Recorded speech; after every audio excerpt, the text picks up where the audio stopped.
Hi అండి, welcome back to our channel. ఎవరైనా ఛానల్ని కొత్తగా చూస్తుంటే సబ్స్క్రైబ్ చేసుకోండి. ఈ వీడియోలో రాగి స్ప్రౌట్స్ పౌడర్ని ఎలా తయారు చేసుకోవాలో చూపిస్తాను.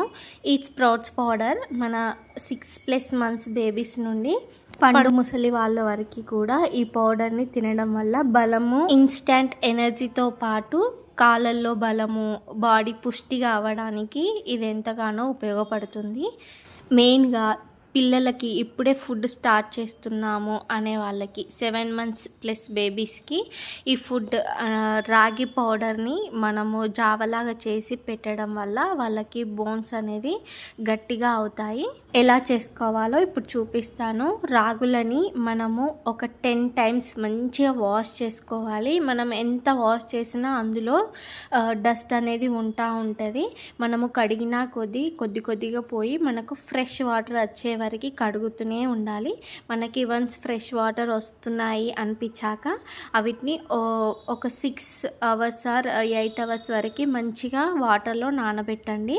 అలా నానిన తర్వాత అవన్నీ మళ్ళీ ఒకసారి ఫ్రెష్గా వాటర్తో కడిగి వీటిని మనము పిండి బట్టే జల్లడ ఉంటుంది కదా, అందులో పోసి వడకట్టుకోవాలి. అలా వాటర్ మొత్తం వడిసిన తర్వాత దానిపై మూత పెట్టి ఒక 1 or 2 days ఉంచాలి. 1 dayకి కొంచెం మనకి మొలకలు అనేవి స్టార్ట్ అవుతాయి. 2 daysకి ఇలా ఉంటుందన్నమాట. నేను ఎగ్జాక్ట్గా 2 daysకి చూశాను, చాలా బాగా మొలకలు అయితే వచ్చాయి. మనకి ఎంత మొలకలు వస్తే అంత పోషకాలు ఉంటాయని అయితే అంటారు కదా, సో నేను అందుకని 2 days అయితే పెట్టాను. ఇంత బాగా వచ్చాయి. పిల్లలకి రాగి స్ప్రౌట్స్ పౌడర్ని బయట ప్యాకెట్లలో కొనేది వాడడం కన్నా ఎవరైనా జాబ్ చేసే మదర్స్ అయినా ఈ రాగి పౌడర్ని ఈజీగా ప్రిపేర్ అయితే చేసుకోవచ్చు. మనము బయట పెట్టే వాటికంటే ఇంట్లో ప్రిపేర్ చేసి పెట్టుకుంటే వాళ్ళకి హెల్దీ, మనకి కూడా సాటిస్ఫై అవుతుంది. మనం ఏం కెమికల్స్ లేనివి ఫుడ్ ఇస్తున్నామన్న ఫీలింగ్ అయితే మనకు వస్తుంది. మీరు ఈ మొలకలు చూడండి ఎంత బాగా అయితే వచ్చినాయి. లాస్ట్కి ఆ జల్లెడకి కిందికి వైపు కూడా మొలకలు అయితే వచ్చినాయి. మీకు చూపిస్తా చూడండి.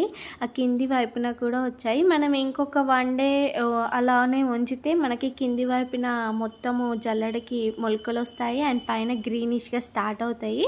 మనం ఎక్కువ డేస్ అయితే పెట్టొద్దు, 2 days ఎనఫ్ అన్నమాట.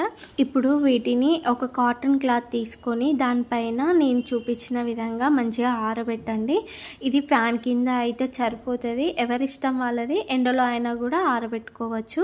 ఇలా నాకైతే ఇంత మొలకలు వచ్చాయి కాబట్టి 1.5 day పట్టింది అనమాట ఆరడానికి. మనకి ఎంత మంచిగా డ్రై అయితే అంత మంచిగా పౌడర్ అనేది స్టోరేజ్ అయితే ఉంటుంది. ఇవి 1.5 day తర్వాత ఈ విధంగా ఎండాయన్నమాట. మనకి చేతిలో వేస్తే మంచిగా రాలుతూ ఉండాలి. ఇలా డ్రై అయితే సరిపోతుంది. ఇవి డ్రై అయిన తర్వాత మనము స్టవ్ ఆన్ చేసుకొని కొన్ని రాగులను వేస్తూ వేయించుకోవాలి. అవి వేగుతూ ఉంటే మనకి మంచిగా స్మెల్ అయితే వస్తుంది. మనం స్లిమ్లో పెట్టే వేయించుకోవాలి, హైలో పెడితే అవి మాడిపోతాయి. అందులో మొలకొచ్చినవి కాబట్టి ఈజీగా మాడిపోవడానికి ఛాన్స్ ఉంటుంది. సో మనమైతే తక్కువలో పెట్టి వేయించుకోవాలి. మంచిగా వేగిన తర్వాత అందులో నేను కొన్ని వాల్నట్స్ వేసి కూడా వేయించాను. ఇది నేను సిద్ధుబాబు కోసం చేస్తున్నా కాబట్టి వాల్నట్స్ వేసాను. మనం కూడా ఈ పౌడర్ని జావాలా చేసుకొని తాగొచ్చు.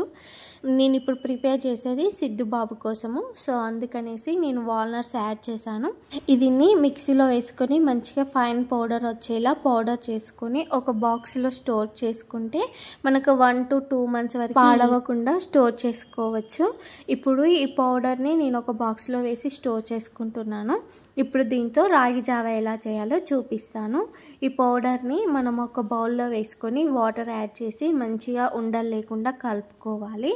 ఆ కలుపుకున్న దానిని స్టవ్ ఆన్ చేసి స్టవ్ పైన పెట్టేసి మనం దానిని కలుపుతూ ఉండాలి. మనం కొంచెం స్కిప్ చేసినా కానీ ఉండలు కట్టే ఛాన్స్ ఉంటుంది. అండ్ ఇది మొత్తం స్లిమ్లోనే జరుగుతూ ఉండాలి. ఇది కలుపుతూ ఉండగా దగ్గరకు వస్తూ ఉంటుంది. దగ్గరకు వచ్చిన తర్వాత మనం స్టవ్ ఆఫ్ చేసి ఒక బౌల్లో సర్వ్ చేసుకుంటే సరిపోతుంది. రాగి జావా అయితే రెడీ అయిపోయింది. ఇది మనము తినొచ్చు అండ్ 7+ months బేబీస్ అందరికీ పెట్టొచ్చు. ఫుడ్ స్టార్ట్ చేస్తున్నారు అంటే డాక్టర్స్ అయినా ఫస్ట్ రాగి జావాతో స్టార్ట్ చేయండి అని చెప్తారు. ఈజీగా డైజెషన్ అవుతుంది అండ్ చలువ అనమాట రాగి జావా. ఇందులో ఇంకా నేను ఏం యాడ్ చేయట్లేదు సిద్ధుబాబు కోసం కాబట్టి.